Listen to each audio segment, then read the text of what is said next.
Hey there, Tiffany Thomas with WealthyTiffany.com, and in today's video we're going to be talking all about budgeting. So get really excited. I know everyone loves to talk about budgeting.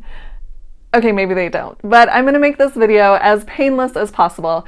I'm going to be sharing my step-by-step strategy on exactly how I budget to help make it easier for you guys to budget yourselves. And I know that budgeting is so helpful because I have been able to travel all around the world. I've traveled to Paris, to Italy, Israel, Guatemala, Hawaii, and a ton of other places. Plus, I've been able to invest in 4 different properties that I manage myself. And also, I am able to sleep at night because I'm not worried about if I'm going to be able to pay my bills or not. So I know that budgeting is super helpful, and I want to share these ideas with you guys to help make budgeting easier for you so that you can actually accomplish goals that you want to be accomplishing instead of just asking yourself, where did all my money go this month? So give this video a like and we are going to dive right in. In order to create a budget, I created a spreadsheet. And you could of course do this on paper if you want to. I just prefer to use a spreadsheet. So I created this spreadsheet, and the top of the spreadsheet is my income section. And the first column is going to be the category of income that I am receiving. So that could be my rental income, and when I had a 9-to-5, I had my paycheck listed on there, and I would list the net income of my paycheck, not the gross income. The net income is the amount that you are actually receiving on your paycheck. So you could list that out, and then maybe you want to list your income that you're getting from interest. Maybe you have some money in a savings or in a CD. So if there's anything like that, you could put that as a income line item. You could also add in any side hustles that you may have. Maybe you drive for Uber, so you could put that amount in. And that first column is just the category. And then the next column is going to be your monthly expected amount. So you would have Uber $200 or whatever it might be. And once you have all of those numbers listed, and this is just the expected amount, so this isn't the actual amount. And when you are entering your income amounts, make sure and err on the side of caution. You don't want to be putting in amounts that you are not really going to be receiving each month. You would rather put in the minimum amount that you would be receiving rather than the maximum amount that you could receive. This will help you have a more realistic budget, and that way if you do have extra income, then you feel great about it instead of having less income and you're thinking, oh man, what am I going to do now? And then the next column that I have is the yearly expected amount. So all I did was take that first column, the expected monthly amount, and multiply that by 12. So I just have a formula in my spreadsheet that does that for me, just so I can get a better understanding of the yearly totals that I have. And then once that is completed, then I made another column for the actual total, and this is going to be the yearly total. So to get the amount of your actual yearly total, I have columns after that for each of the individual months, so January through December. And we're going to be pulling in your actual income amounts into the spreadsheet. And that way you have a breakdown for each month, how much you earned, but then you also have a column of the total amount that you've earned so far in the year.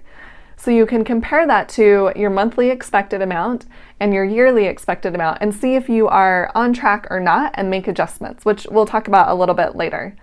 And then once you have all of your income categories listed, then I created another row at the bottom of all of the income amounts and put in my total income so that I could have a clear picture on the exact amount that I have coming in.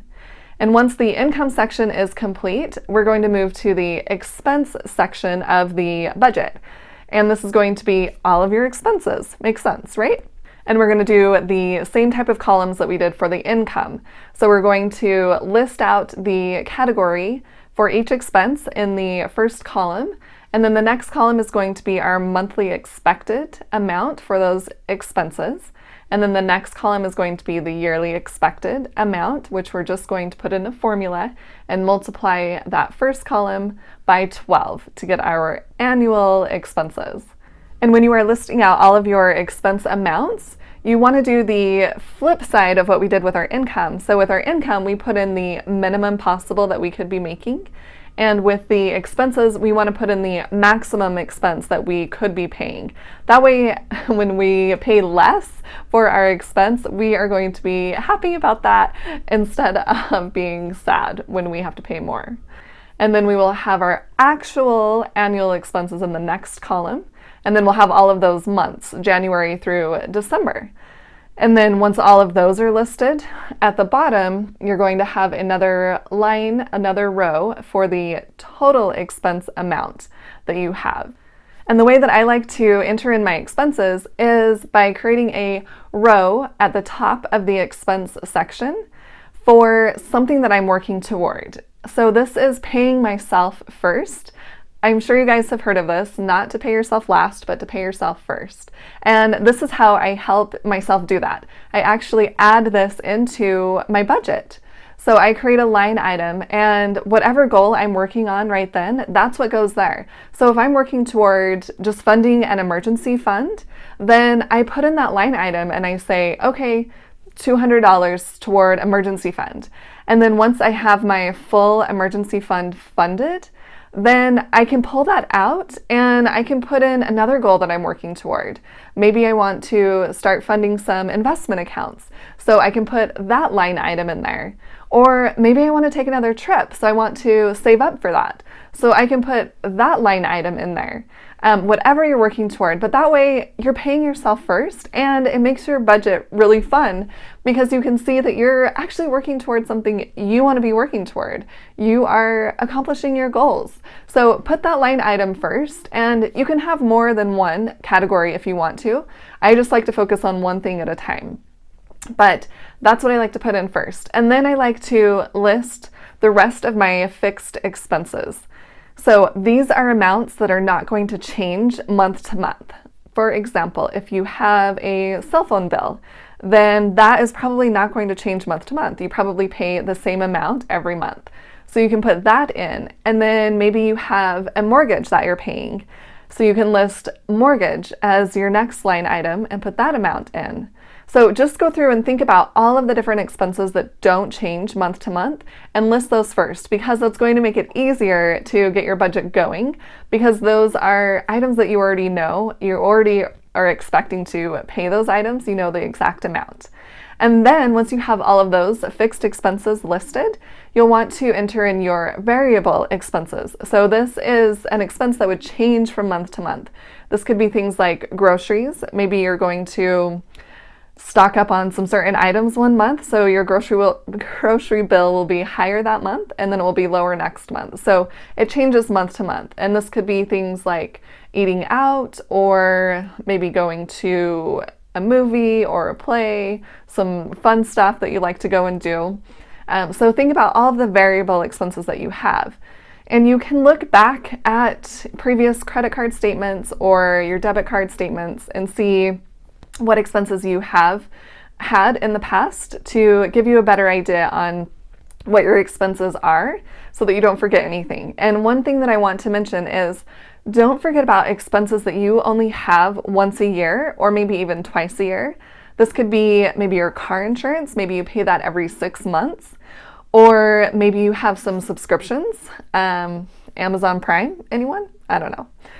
So don't forget those one-time expenses that happen just once a year. Make sure and list those out. And when you are listing those expenses, you can just take that total yearly amount that you pay and divide that by 12 so that you have that first column filled out with your monthly amount that you would be paying, even though you're only paying it once a year. But this way, it's in your budget and you are expecting to pay that bill when you actually have to pay it. Once you have all of those expenses listed, then do another row at the bottom of your expense section and total up all of your expenses so we can see exactly the total amount we are spending each month and over the whole year. And then once you have your expense section done, I want you to create another row at the bottom, and this one you're going to take your total income that you've received minus out your total expenses, how much you've spent, so that we can see your net income. We want to make sure that that amount is positive or zero. We don't want it to be in the negative. And if it's in the negative, we need to make some changes right away. And if this is making sense so far, comment making sense so I know that you guys are following along. All right, now here comes the fun part. Once the spreadsheet is set up, we are going to enter in our actual expenses. And I want to share with you how I actually do this because it has made my life so much easier by doing it this way. And of course, you don't have to use this method, but I want to share it with you guys. So most of the time, people will just manually input their expenses for the month. And that's really time consuming. So the way I like to do it, I actually have all of my financial institutions hooked to mint.com and personalcapital.com. You can just pick one. They're both very similar, but they are free websites where they'll show you a financial picture of all of your finances. So you can hook all of your financial accounts to one of these websites. If you have a mortgage payment that you are paying, or if you have a credit card you are using, or a checking or a savings or a 401k, you can link all of these accounts into personalcapital.com. And that way you can have a complete snapshot of everything you're spending your money on. And they have this great function in there where you can export all of these transactions into a spreadsheet. Yes, you guys, so this is how I do it.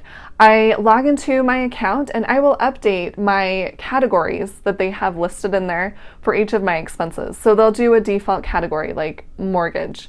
And I will update that category to match exactly what I have put in my spreadsheet. So if I called my mortgage payment in my spreadsheet, then I will log into Personal Capital and update that category to show mortgage payment. So it's the exact same category. And as you do this over time, it becomes easier and easier because you can set it to a default that you want it to show. So when that expense comes in next month, it will automatically categorize it to what you have told it to categorize it to. Hopefully that makes sense. But it's a little work to get it set up, but once it's going, it makes your budget so much easier to update. So once I have updated those categories in my Personal Capital account, then I can export all of those into a spreadsheet, and then I can put that into my budget. So I have a separate tab for each month. So I have that yearly overview tab at the very beginning. This is our budget that we have set up with all of our overview for the whole year. And then the next tab is January, and then the next tab is February, all the way to December. And when I export those transactions, I just put in the transactions into each month. So it exports with the date. So I just take all of January expenses and put it into the January tab. And then I've created a formula in there that will automatically show all of my expenses in that overview tab. So all of my expenses I have in that January tab, let's say I have a cell phone, a mortgage payment, and a car payment. Those are automatically going to show in my yearly overview tab in that January column because I've created that formula, so it pulls from the January tab into the yearly overview tab. So I'm not typing in all of my expenses. I am just exporting from, you can use either mint.com or personalcapital.com and export all of those transactions into your spreadsheet. And I know a lot of people just maybe want to use personalcapital.com. They like the electronic version of things, but I like having my own spreadsheet. And this way I can double check everything and make sure I entered all of those categories correctly at just a quick glance. So I like having a spreadsheet along with using the technology side of things. So I will update this every month, and if you are just getting started, I would recommend doing this weekly so that you don't get behind or feel overwhelmed with updating your budget. But I would actually set a certain time each week to do that, and I would have it be with something else that you do every week. So it could be maybe on your lunch break every Monday. You set in your phone on your calendar a reminder to update your budget every Monday at noon, whatever time you go to lunch. Or maybe if you go to church every Sunday, then You set an alarm 30 minutes after church, I'm going to update my budget. Find a specific time that works for you and do this weekly. And once you become more familiar with your finances, then you can scale back and do it monthly instead of every week and feel comfortable with that. And if you don't want to use the technology side of things, you don't have to. You can just log into your checking and savings account, your credit card account, whatever it is, those bills, or maybe you have a folder that you keep in your email once you pay every bill. So you can go back to those and just look at that and say, okay, I paid this amount for this, or I put this amount on my credit card for groceries, whatever it was. But just find a system that works for you. Once you start to update your budget every week, you can get a clearer picture of your entire financial life. Personally, I had noticed that I was spending a lot more on clothes than I really wanted to be spending. And once, I started to see that in my budget, I thought, buying all of these clothes isn't really what I value. It's not one of my priorities. I would rather buy another property. And I took this money that I was allocating toward clothes and I put it towards saving for a down payment on another property. So if I didn't have my budget, I don't think I would have realized exactly how much I was really spending on clothing. Once you have this picture, you can start to say, okay, my spending habits aren't really aligning with my priorities or what I really value. So I need to start making some changes, and you can start adjusting over time and really start working toward financial goals that you want to be achieving and have a better picture of where you're at with your money. So hopefully this was helpful in being able to set up a budget for yourself, or maybe just improve on your budget. And comment below and tell me where you're at with your budgeting. Do you already have a great budget in place, or have you not started? Or maybe you have another tactic that you use. So share in the comments, I would love to hear that. And if you found this video helpful, please hit the like button and share it with someone else who would like to create a budget. And please hit the subscribe button to subscribe to my YouTube channel so we can get this content out to more people. Don't forget to hit the bell to get notified on when I post new videos. Thanks so much for watching, and I'll see you in the next video.